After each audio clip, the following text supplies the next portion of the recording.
Hi, Mickey. Hey, Bob. How you doing? Fine. I'm back from New York. I don't think I'm blue. I may even be in focus.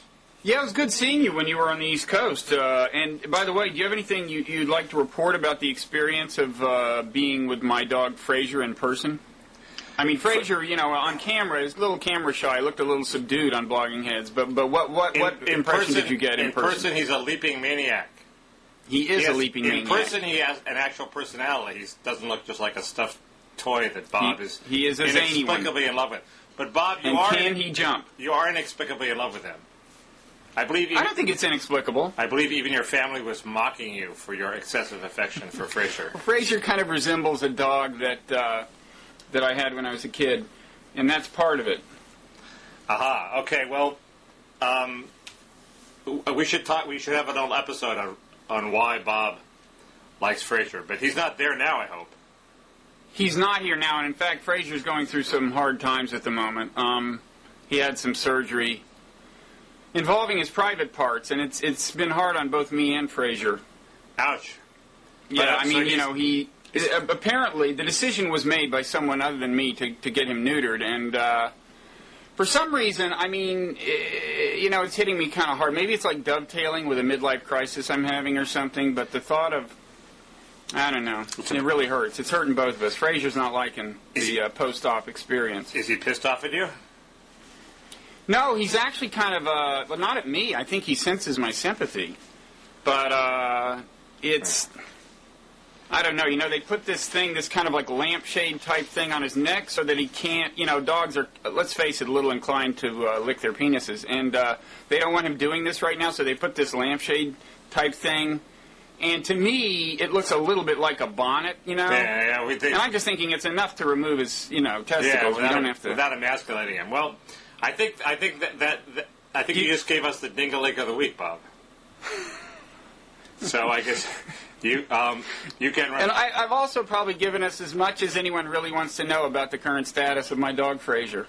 But I think it's about time you had a midlife crisis. So let's talk about that next week. I've been having that for a decade, but we'll talk about that offline. Let's move swiftly to let's pivot to American politics, Mickey. Now, you've been arguing for some time that Obama should pivot toward the center. Well, are you happy now, Mickey? I'm pretty happy now. David Frum was contending that Obama wouldn't pivot, that he was a hardcore lefty, was going to try to tough it out and win the election by staying as left as possible. I think Frum's pretty clearly been proven wrong. The big pivot is on Iraq, and he has yet to do that. In fact, he sent Senator McCaskill out to say, don't expect a big pivot, big change after his coming trip to Iraq. It seems to me that doing that would sort of seal the deal. I mean, people want change, but they don't want to blow the war in Iraq, in which we've invested 4,000 lives. So it seems to me that if he does that, takes away that issue from McCain, he hasn't won. But go ahead. Well, I can't believe that he's going to come back from Iraq and reaffirm that he'll have all the troops out within a year of inauguration, right? I guess so.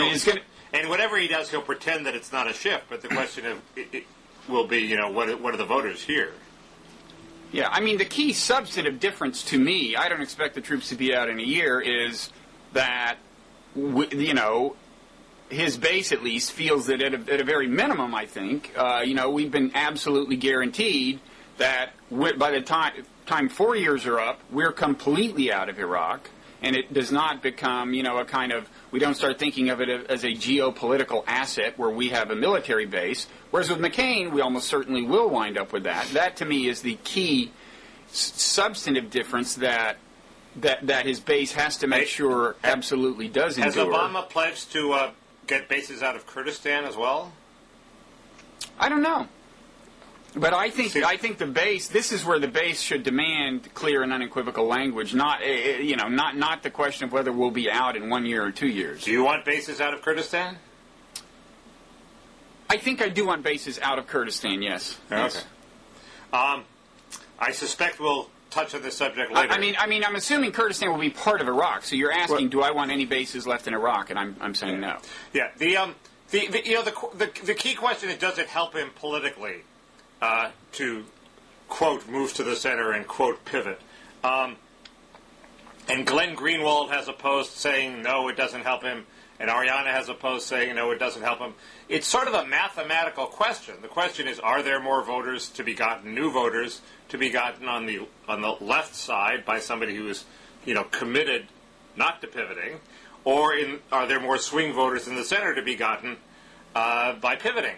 I disagree, but go ahead. And Karl Rove sort of validated the don't pivot strategy in 2004 when he figured out, hey, there are more voters to be got at the fringe on the Republican side than in the center, and he had Bush not make a play for the center, and it turned out Rove was right. That doesn't mean that they're equally, avoid the false principle of symmetry. Just because there are more voters that there are a lot of voters on the right who could be coaxed out doesn't mean that there are a lot of voters on the left. The right-wing voters tend to be church-going evangelical Christians on the far right fringe, and the left voters tend to be dope-smoking hippie kids on the fringe. And the right voters are more likely to actually be able to be coaxed to the polls than the kids. So there's no symmetry. Okay, here's my problem with what I think is your model. You're first of all starting off with a model made famous by the political scientist Anthony Downs, who drew, on a horizontal axis, here's the center, here's the two candidates, and naturally, if you assume that the candidate on the right has everyone to his right and the candidate on the left can take for granted everybody on his left, the logic moves them both toward the center, right? Right. Because then the competition is all in the middle. Now, I guess you're saying that Karl Rove pointed out one sense in which that's an oversimplification, which is that turnout may vary. And if by staying on the right, you can get more people on the right to turn out, right? That's one reason to stay on the right. It was more than that. He produced 4 million new voters that nobody knew existed. Well, whatever. The point is turnout, registration, turnout, whatever, can vary. That's one reason to depart from the simple Anthony Downs model. I think there's another reason, though, which is that, you're saying, well, the math is toward leaving aside the kind of turnout registration issues. The math pushes you inexorably toward the center. There's more voters there. You can take for granted the other ones. But the fact is that leads you to a series of compromises that can just give the overall impression of spinelessness.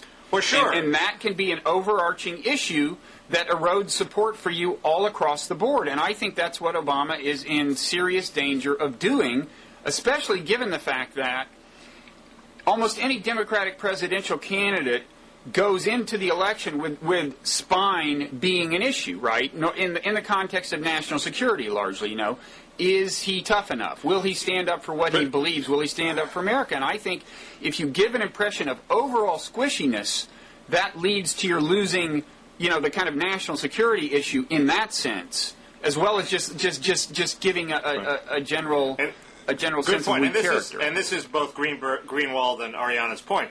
The two points. First, I don't think he's waffled on any particularly central issues. So people say what about its core values? What are his core values? Well, the core value, I guess, would be Iraq and healthcare. And so far, he hasn't waffled on them. And when he waffles on Iraq, I'm sure he'll be very careful about doing it in a way that implies he has spine. He hasn't changed anything on healthcare. He hasn't changed anything even on the things that I don't like, which are very important, like the union card check provision or even comprehensive immigration reform. So all those things are very, very important. He hasn't waffled on them. He's waffled on immunity for telecoms under the FISA. Is that a big issue? I don't see. With civil libertarians, it is a very big issue.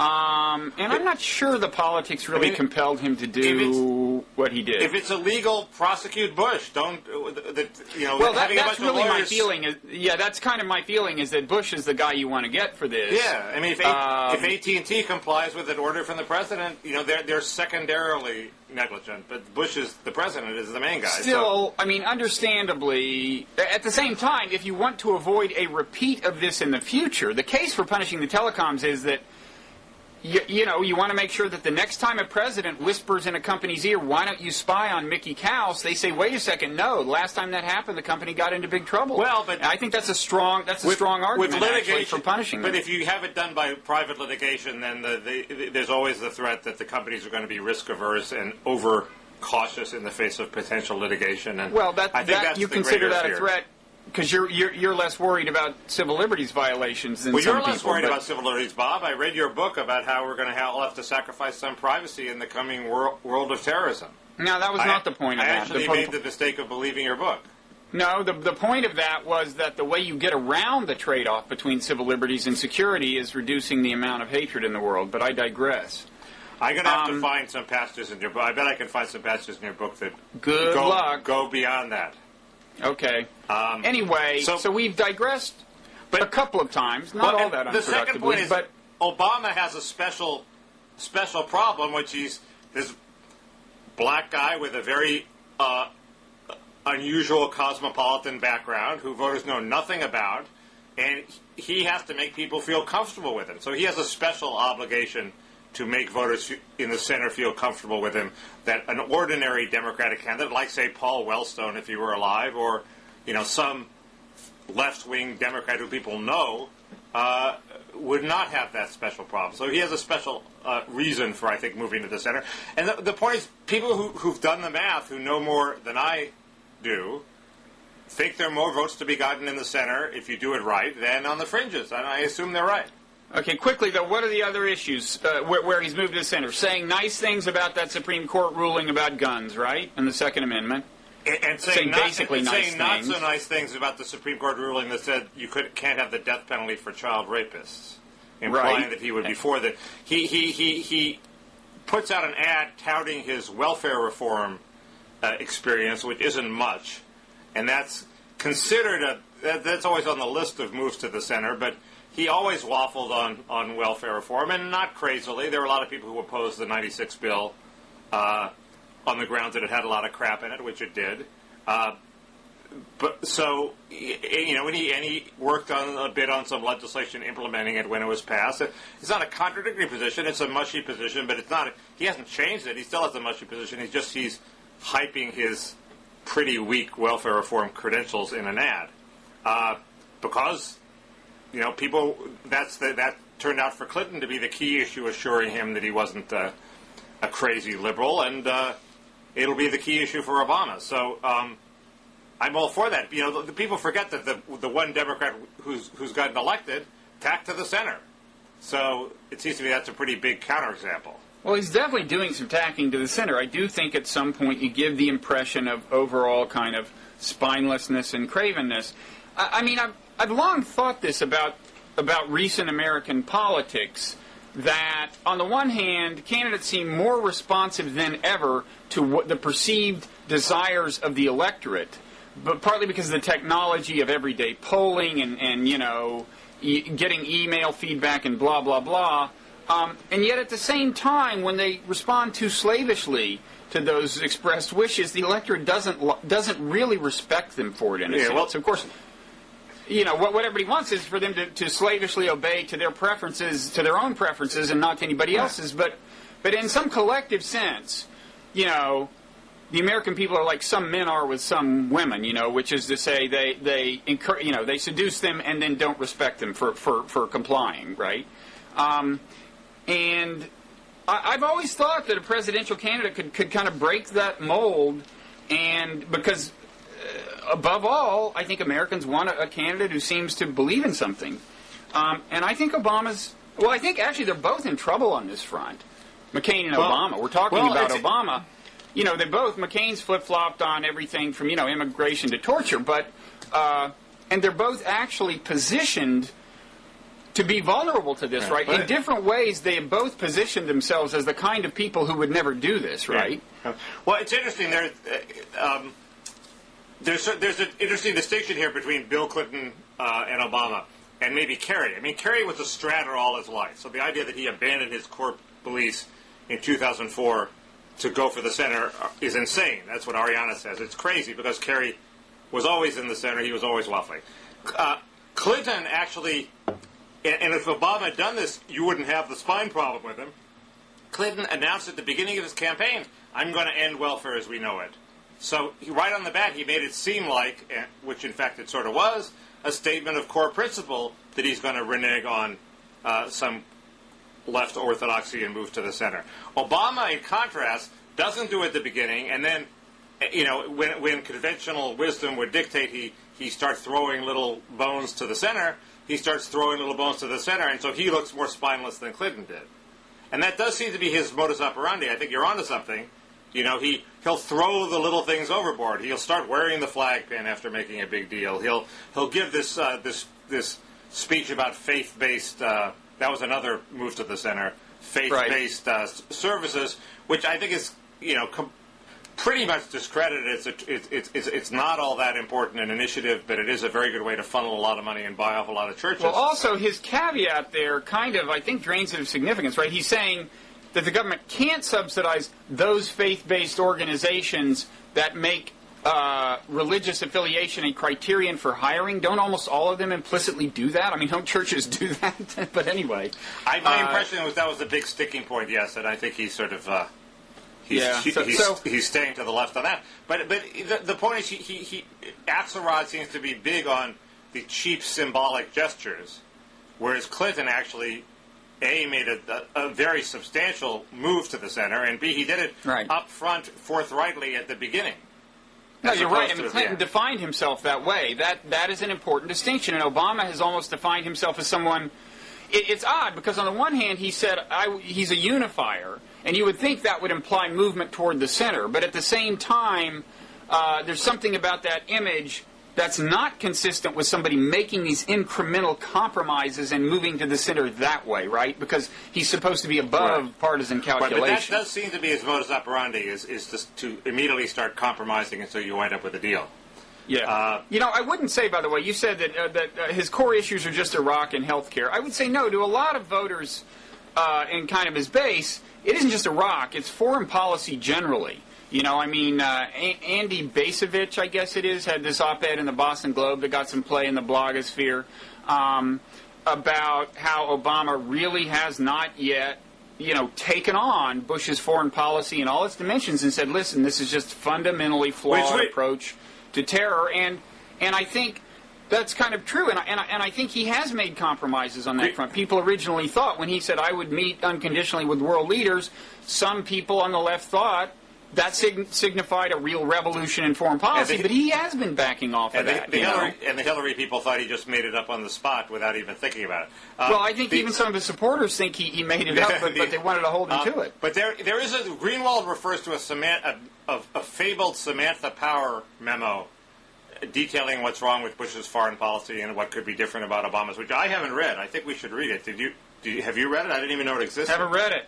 But is it out there in the public domain? Well, he has a link. Greenwald has a link, so it must link to something. I didn't have time to click on it, but you raised an opening for him, which is if the issue is all of foreign policy, which I agree.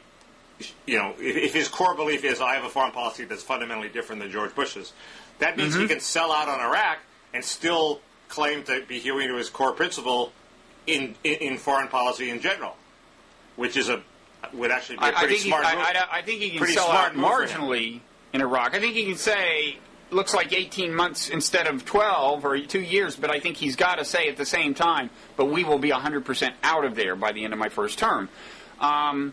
In a way, I think he's got it, at this point, he almost needs to do a Sister Souljah in reverse, which is, it's becoming so expected that he'll kind of compromise incrementally, that he's got to surprise somebody by standing up for what people originally thought that he believed in. And one way to do that would be just a fundamental harsh critique of the Bush foreign policy, which ironically, that foreign policy is in a way less characteristic of the Bush administration in its final days than it is of John McCain.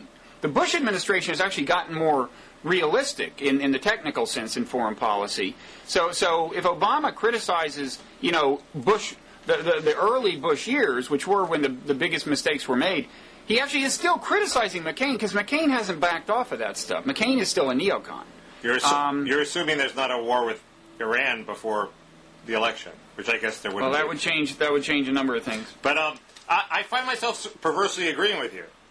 It does seem to me perverse. It does seem to me that it depends on the issue on which he makes his stand.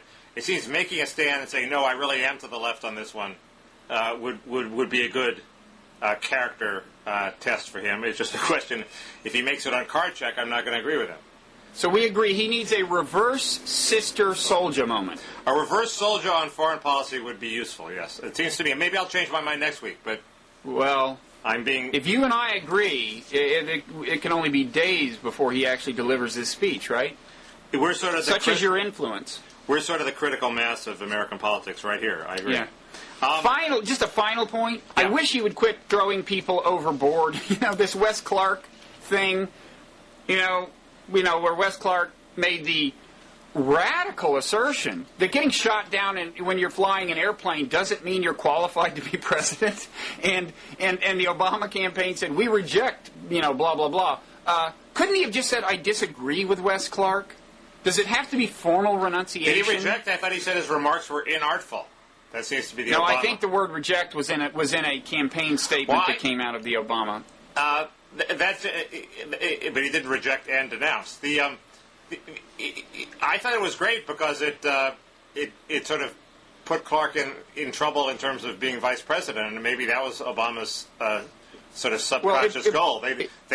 Clark creeps them out as much as he creeps everybody else out. No, it points to Clark's problem as an electoral candidate ever, which is that although what he said was true, he just doesn't have the antenna. He said things when he was running for president. I remember at one point he said about jobs, foreigners taking our jobs. He actually uttered the phrase, "Let them have our jobs," and then he qualified that by saying, we'll come up with new jobs or whatever. But look, when you're running for president, there's one phrase that never should leave your lips. It's "Let them have our jobs." And he's like that. He should never have been considered.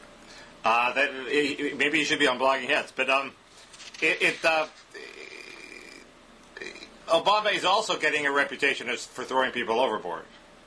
I agree. I mean, that's part of the impression of his spinelessness. It's two things: incremental compromise on issues and disassociating himself with everyone who says anything mildly controversial. It's not just spinelessness; it's also, egomaniacal self-centeredness. There's an incredible quote from his book in this Dominic Lawson article. I find comfort in the fact that the longer I'm in politics, the less nourishing popularity becomes. That a striving for rank and fame seems to betray a poverty of ambition, and that I am answerable mainly to the steady gaze of my own conscience.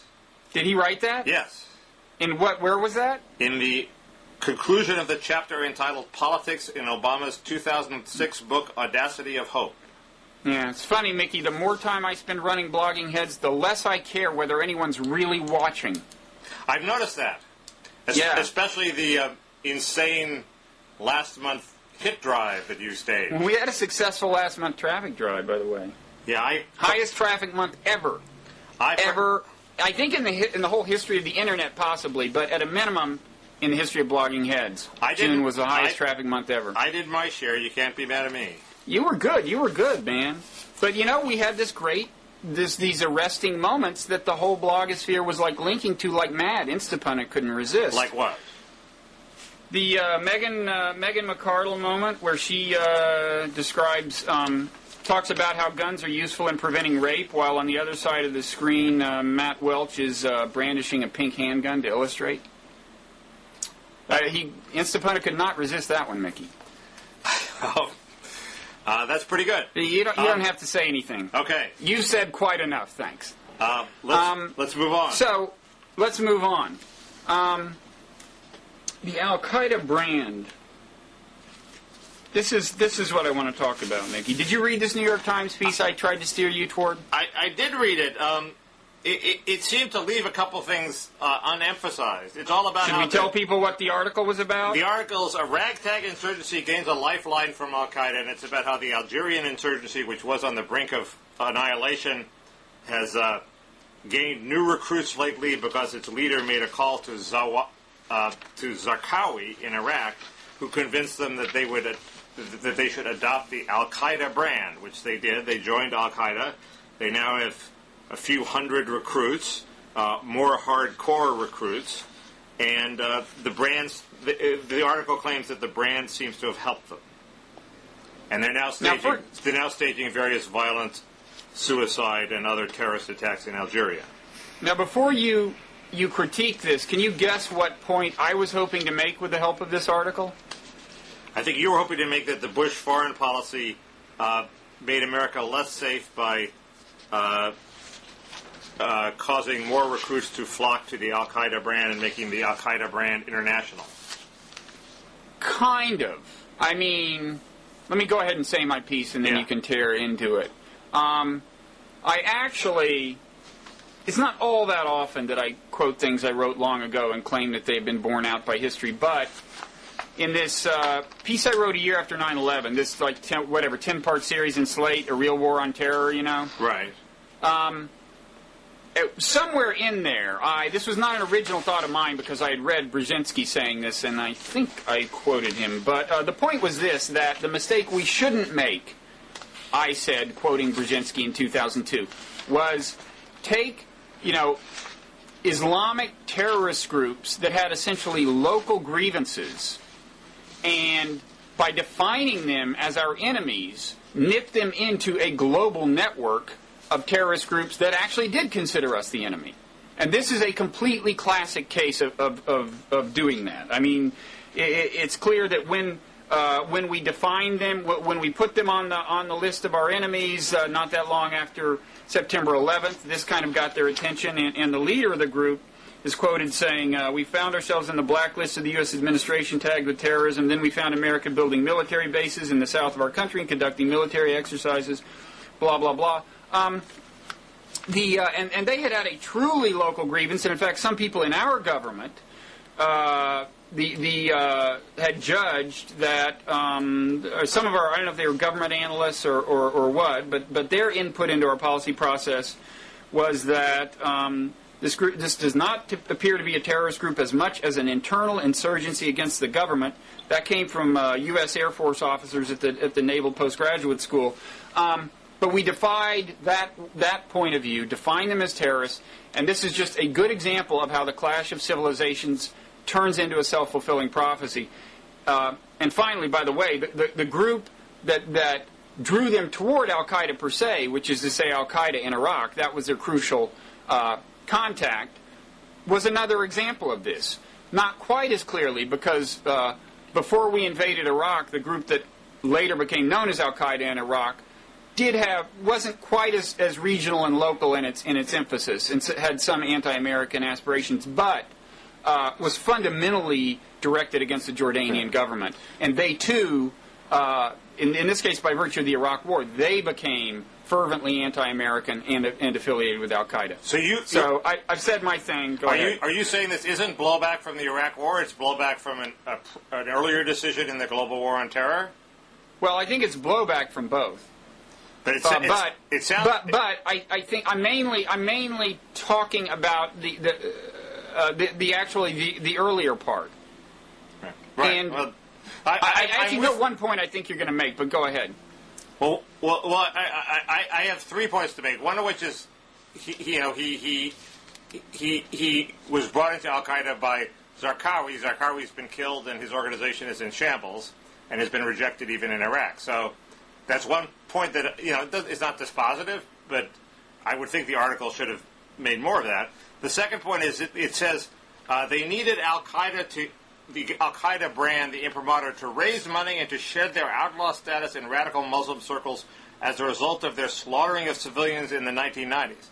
While associating with Zarqawi is not a way to shed your image for slaughtering civilians, Zarqawi himself got into trouble. And one of the reasons Al-Qaeda generally got into trouble was the slaughtering of civilians, including Muslims, especially that attack in Jordan of a wedding party. It's not. There's sort of an internal contradiction here in the piece that's unexamined. And the third thing is, the larger argument we've had whether in 15 years' time the good generated by having a stable, better government in Iraq might outweigh the bad of encouraging new recruits to flock to the Al-Qaeda brand. Oh, and there's a fourth point, which is the article sort of bears out the flypaper strategy, in that they were losing all their best fighters who were going to fight in Iraq. Well, that means the flypaper strategy was working. We were luring the best fighters from Algeria to Iraq, where we were killing them. But wait, I mean, it just makes the counterpoint is made by this anecdote. I mean, the counterpoint to that is that's like saying, as someone put it, that we're going to get rid of germs in. Wait, how does it work? It's we're gonna get rid of germs in hospitals by in just a couple of hospitals making conditions really, really, really filthy. And then all the germs will go there. Well, no, you'll increase the total number of germs because they replicate there. And that's I don't think that's quite the analogy somebody used, but it's pretty close. And the same with Iraq. I mean, some of their fighters go off to Iraq, but there's a net multiplication. And in fact, the size of this terrorist group has manifestly grown from, I think, a few hundred to a couple thousand. There's been growth in the number of people they have. And they picked up tactics from Iraq. They're now doing these roadside bombings, well, the IEDs in Algeria, technology they picked up in Iraq.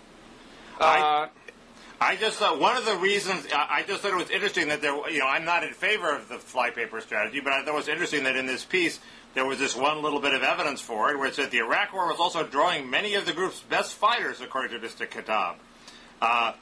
Embracing the global jihad was seen as a way to keep more of these men under the Algerian group's control. So, the guy felt that the Iraq War was draining him of his best men. Whether it also enabled him to recruit some more people, but it's not at all clear that, at least the initial effect was there. That's all. Well, it's certain. I mean, the other thing the Iraq War did was it made it more likely that any recruits he did acquire would be anti-American. I mean, that's one thing the Iraq War has done, is that now all terrorist recruits in the region, none of them have a strictly local grievance. It's always that they are at least to some extent anti-American. No, I agree with that. What's that? I agree with you there. Well, that's pretty important from an American security point of view. I agree that there are all these negative consequences. And this seems like a pretty big one. Although, at the end of the piece, he sort of downplays the threat and quotes some Europeans who were saying, well, it's not at all clear that these few hundred fighters can attack any place other than Algeria, and the attacks they mount in Algeria aren't all that horrible yet. And they're isolated horrors, not, when one of them, the bomb failed to go off. Well, I guess that, one of these days it won't fail to go off. But it's definitely, the article's definitely a point for your argument, yes. That's all I ever hope to get out of you, Mickey, is that concession. And the guy who wrote it is Michael Moss. It's a pretty thoroughly reported piece, it seems like. There was a related one, actually, in the Times about how Al-Qaeda itself is being rejuvenated in Pakistan. But that's a whole separate kind of policy argument about what we might or might not have been able to do to prevent that once we let bin Laden out of Tora Bora. We also had a bonus third topic to talk about, although we're already at half an hour. Well, this... I mean, so you still want to talk about it? I mean, the interesting thing here to me is that today I saw Glenn Greenwald citing you favorably. Doesn't happen every day. He was also springing to the defense of Joe Klein, and it isn't every day that people in the kind of his part of the left are doing that. Something has brought you three together, Mickey. We should explain what we're talking about, which is that what is it? Joe Klein, in the course of a rambling, typically chesty blog post about how he admitted that the surge had worked. That leaves you the final holdout, Bob. And the GAO. I have never been a holdout on that point in a certain technical sense. I've always said that the degree of credit that the surge gets is usually excessive. But go ahead. Anyway, he wrote the sentence you're not supposed to write about the influence of, quote, Jewish neoconservatives, unquote, about how in plumping for the war and also, I think he claimed, in agitating for a war, an attack on Iran, they raised the issue of whether they were enlisting American military might in defense of Israel. And he used the word divided loyalties, which seems fairly accurate since it applies. It makes it seems nuanced in that it makes the concession that it's not a case of dual loyalties; it's that multiple loyalties. Why only two? And everybody has divided loyalties. I mean, that's just what it's like to be alive. So wait, there's a difference between divided loyalties and dual loyalty? You can divide something more than two ways, I guess, is what I... It seems to me... okay, but if you're talking about two things, then they mean the same thing. Yeah, right? anyway, okay. So everybody, and he was attacked, predictably, in various conservative circles. In the Corner by Roger Simon, Pajamas Media, by Max Boot. He was attacked on commentary, and Pete Wehner, who's at the Corner, confidently predicted, we know how this story is going to end very badly and very sadly. He wrote that after... meaning that Joe Klein would be ostracized and punished stigmatized. Brutally and forced to apologize for his anti-Semitic slur for raising this question of divided loyalties. And it seems to me that hasn't happened. And it's sort of significant that hasn't happened. It's sort of setting the new rules of the debate that you can raise this question, which I think you should be able to raise about anybody's dual loyalties, and we all have them, and without being punished. And Klein, so far, has, as far as I can see, not been punished. In fact, he's dug his heels in. So your thesis is that the markers have been moved, because you'd agree that some years back, that would have saying what he said would have stigmatized you irreversibly. Is that what you're saying? Well, it would have been a big stigma, and people have tried. Actually, David Brooks about a year and a half ago, David Brooks and Lawrence Kaplan tried to play the anti-Semitic card, and they didn't get very far. So that's what led me to think that in the next big instance of it, the card wouldn't work. So yes, I think that's changed. It used to be that if you wrote what Joe Klein wrote, you would probably have to issue a groveling apology to the Anti-Defamation League. So this is an Klein official change in the boundaries of it. acceptable speech. Yes, that's what I think.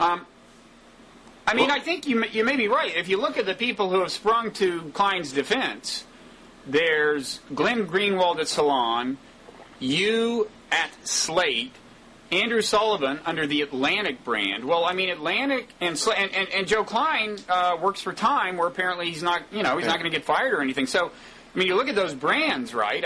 Slate, which is part of the Washington Post, the Atlantic, Salon is not quite as MSM-y, but it's a respected. These are actually establishment places where he's being defended, right? Right. We await the pronouncement of the New Republic, however. Yeah, but see, that's the thing. I think what you're saying is it really doesn't matter what the New Republic says. Diarist on the way. At this point. Diarist on the way. There must be a diarist on the way. Oh, I'm sure there is, and I think we can predict one of two people who will write it. Well, but I can't quite predict which way it will come down. No, I think what you suggested in your piece is right, which is that things have changed a little. In fact, I noticed when I was reading that Basevich piece in the Boston Globe that I alluded to, he complains that now presidential candidates feel compelled to ritually swear eternal vigilance in defense of Israel the way they used to swear it during the Cold War in defense of Berlin. And that hasn't raised a ruckus at all, right? Isn't that the kind of line that years back what people would have, in the Boston Globe, that's a prominent place. Wouldn't people have complained about that? Wouldn't Basevich have caught some heat? I don't think so. He's not in charge of dual loyalty. In fact, when we were talking about Obama's flip-flop, we forgot that flip-flop. That's a big one. What, the AIPAC speech? Yes. I would think that you would classify that as a flip-flop. When I said in foreign policy more broadly, he seems to have moved. That was one thing I had in mind. But the statement about an undivided Jerusalem. Yeah, and it also fits your mold of that he does it in a bad way, in a way that leads one to question his spine. But anyway. I'm just making. Yeah, that was certainly not graceful. That was. Everyone agrees that that didn't work out well for him because he had to walk it back. I'm just making your arguments for you, Bob. Yeah, I appreciate that. Pretty soon I won't have to show up for these, which would be a real time saver. Now anyway. I have a complaint about the way you phrase things in your item on this. I think you're basically right. The markers have probably changed.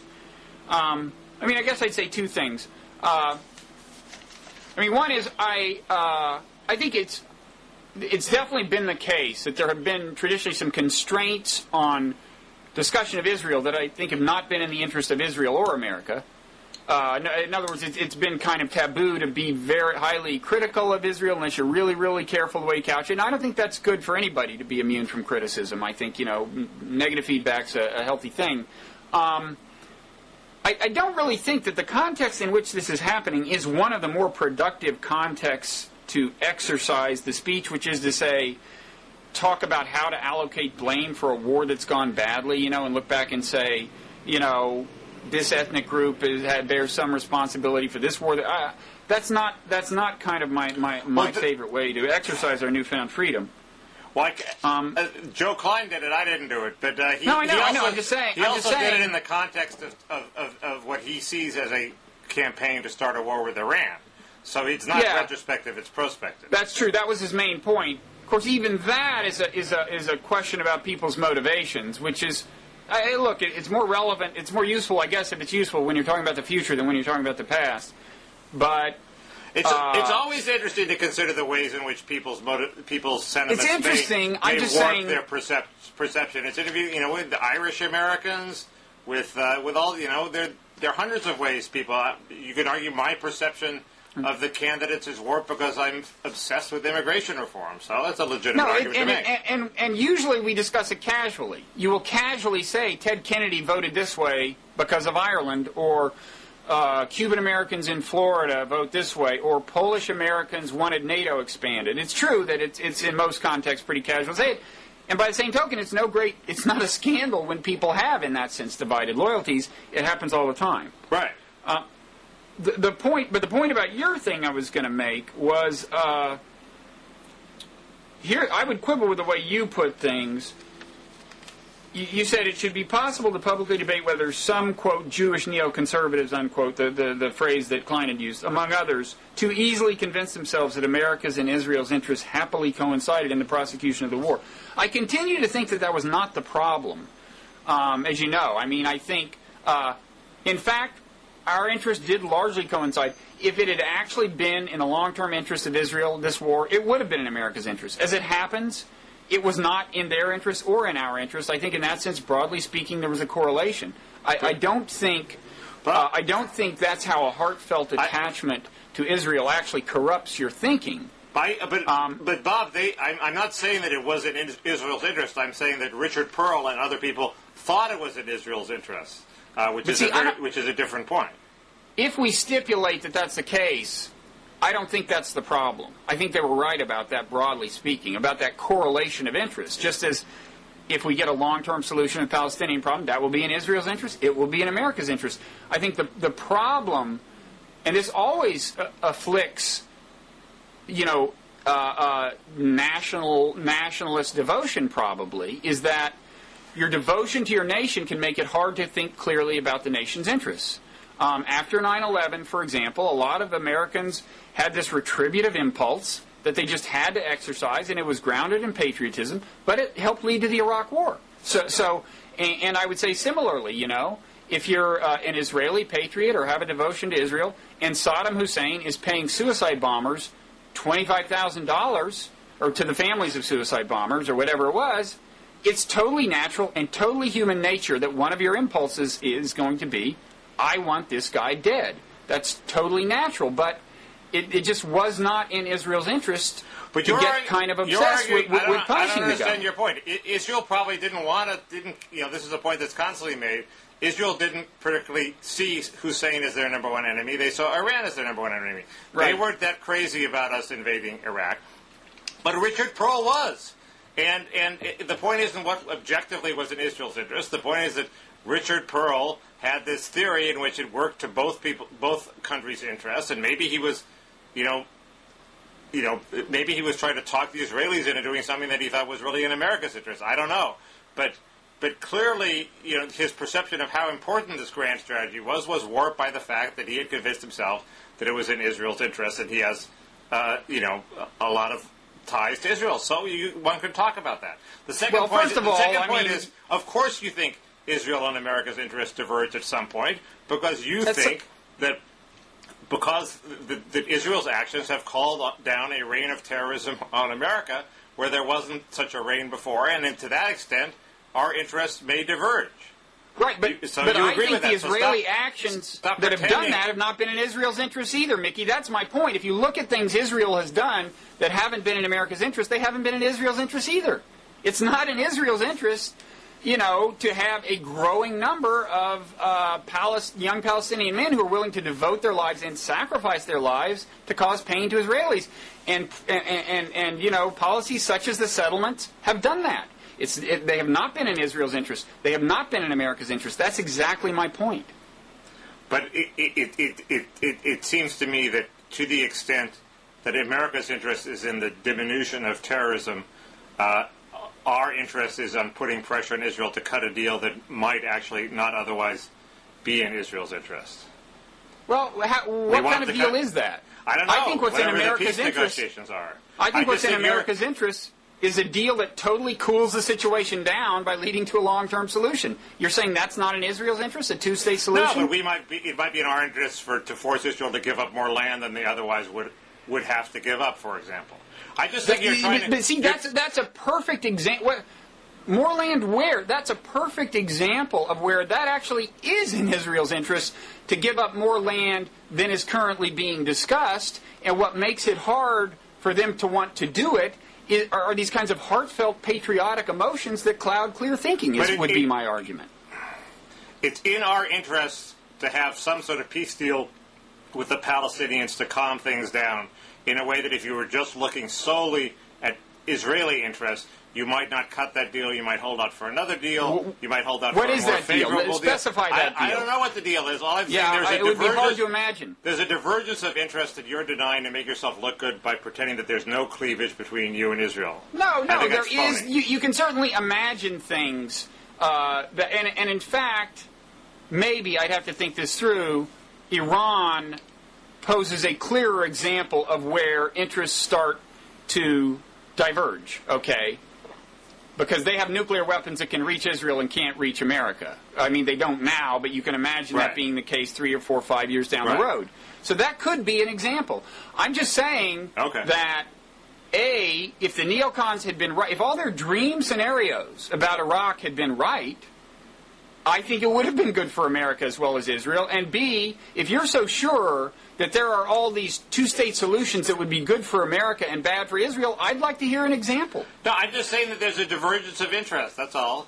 There are divergences of interest between any two nations, and sometimes there are big ones. But I'm saying in the context you're discussing, the Iraq War and two-state solution, that's not really the problem. The problem is not intelligently pursuing Israel's interests. But 9/11... If you did that, you would be pursuing America's interests. But 9/11 made the potential divergences of interest much greater because it made it clear that the United States could be subject to terror that was motivated in part by Israel's actions. And that gave us an incentive to diverge from Israel in a way that the Israelis were desperately trying to deny when they said, "Oh, we're all engaged in a war on terror." Well, we were suddenly engaged in a way we hadn't been before. And you know what? If we had responded to 9/11 intelligently by saying things like, "Whoa, this Palestinian-Israeli thing is a real long-term problem for America. Let's really focus on solving that," and had done it, that would have been in Israel's interest. Instead, we invaded Iraq. But you're denying the logical point. But you agreed with it. You agreed with it 10 minutes ago, so I'll take your concession. What did I concede? You conceded that there might be a big divergence of interest, especially with Iran. Of course there can be. It's just in these two arenas, I'm saying that is not what the problem was. And that is not... The problem was not the pursuit. The problem was not the intelligent pursuit of Israeli interests at the expense of American interests. The problem was the failure to pursue Israeli interests intelligently. If you had done that, it would have been fine for America. And none of this has anything to do with Joe Klein. All Joe Klein was saying was that neoconservatives had this grand plan that they thought would serve both interests, and that the fact that it served both interests made the plan more appealing to them. That's all. Not that they were right. Klein is certainly not saying that they were right, or anyway. I don't think that's where the problem arose. In any event, you're right. We got 2 topics out of this discussion, and that's always a good thing. So, are we through, or do you want to make your ritual suck up to our commenters? Well, I'd like to suck up, for starters, to the commenter who pointed out that you got something wrong in our last dialogue. Is that okay with you, Mickey? That's fine. Go ahead. That would be Abu Nur al-Irlandi, who pointed out that when you said Muhammad Ali was not seeking conscientious objector status, you were wrong, wrong, wrong. Was I wrong? I had a feeling I might have been wrong about that. Well, how prescient of you. But... And, you know, I've always said, you got to choose between accuracy and prescience. Always go with prescience, and that's what you did, man. Why would they have denied him conscientious objector status? That's what I don't quite understand. I think if you look at his whole post, that actually, after a long investigation, he was turned down by the local draft board, but then the Department of Justice hearing officer recommended that he be granted CO status. Then the Department of Justice, without giving any real justification, overruled the hearing officer and denied CO status. I'm guessing that this one got to the White House, and they said, wait a second, if we give this let this high-profile guy off without induction, that'll be bad. Well, if they'd given him CO status, he probably would have refused induction too, I think. But maybe you're saying it didn't reach that. Well, of course he would have. I mean, CO status means... Well, you mean they would have inducted him but not sent him to the war, or what? Well, they would have done what they do with COs, which is make him a medic or something. Yeah, and he would have refused to do that. And then the issue would have been on different grounds. I thought of... he probably didn't qualify for CO status because he probably doesn't abjure all violence. He just didn't like this war. And technically you don't qualify for CO status if you're like that. So, but I can't believe he tried to get CO status. That seems so... The intellectually honest position would be, no, I don't abjure all war, I just don't like this war. Well, he actually did, in a very folksy way, articulated the principle I alluded to, the idea I alluded to last time, that there's just something weird and arguably immoral about the government saying, we have the right to tell you to go kill anybody anywhere. His famous quote was, I ain't got nothing against no Viet Cong. I mean, that about says it, you know? I mean, there are obvious reasons why they don't let people pick and choose wars when there's a draft, right? No, of course. The whole system would fall apart. Yeah. Well, I want to... I can see that I was probably wrong on that. You're a big man. I want to highlight this thing which I have printed out this comment from one of our readers, and I'm going to post it on my computer monitor. Is this an anti-Bob comment? This is from R.C. Ocean. And he says, I know you don't read BHTV comments. Actually, I do. He says, but I want to help. There are about 12 hardcore lefties who write 70% of the comments on BHTV. I know they're peanuts compared to the thousands who like your Slate column. But these BHTV commenters are incredibly influential with Bob. So I think that's fairly accurate. You mean that they get more shout-outs? You're led around by the nose by the 12 crazy lefty commenters we have. I'm a slave to my base, Mickey. That shouldn't be your base. It's not big enough. You deserve a bigger base. It's the only base I got, buddy. You deserve a bigger base than that. Anyway, I do. You're right. Every time you say I've been attacked by the commenters, I'm going to look at this thing that I've now posted on my monitor. And that's going to console you even when what the commenters pointed out is that you got something wrong? No. Okay.